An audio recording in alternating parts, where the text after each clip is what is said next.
गोर लगै छी अपना मिथिला संस्कार पर स्वागत करै छी।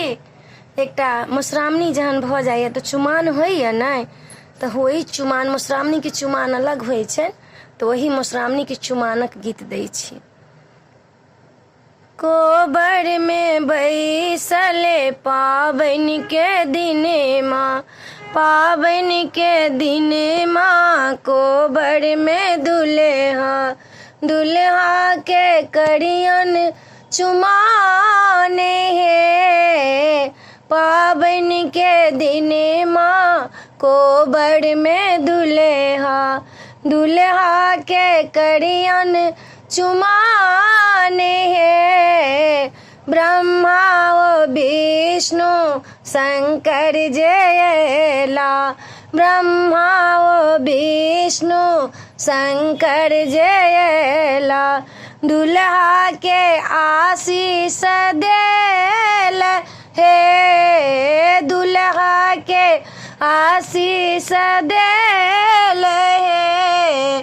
दुल्हन के बढ़ौ भागो सोहागो, दुल्हन के बढ़न भागो सोहागो। दुल्हा के बढ़े उमेर है, दुल्हा के बढ़े उमेर है। पाबनि के दिन माँ, कोबर में दुल्हा दुल्हा के करियन चुमाओन हे। नागो जियला आशीष देलन, नागो जियला आशीष देलन।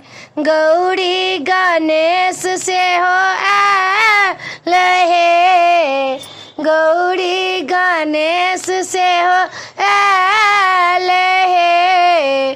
कन्या के बढ़न भागो सोहाग, दुल्हा के बढ़न उमेर है, दुल्हा के बढ़न उमेर है। सासू जयला दुल्हा चुमेलन, दुल्हा के देलन आशीष है, दुल्हा के देलन आशीष है। दुल्हन के बढ़न भागो सोहाग, दुल्हा के बढ़न उमेर है, दुल्हा के बढ़न उमेर है।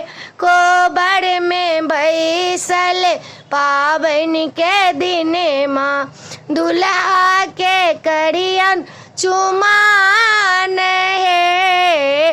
पाँच सखी एलन दुल्हा चुमेलन, दुल्हा के देलन आशीष है। दुल्हन के बढ़न भागो सोहाग, दुल्हा के बढ़न उमेर है। वीडियो में यह छला, ये मधुश्रावणी के चुमाओन छला। अपने सबके नीक लगतै तो चैनल के सब्सक्राइब करो नहीं बिसरबै, जरूर सब्सक्राइब करबै, लाइक करबै, कहबै जरूर। जय मिथिला, जय माँ।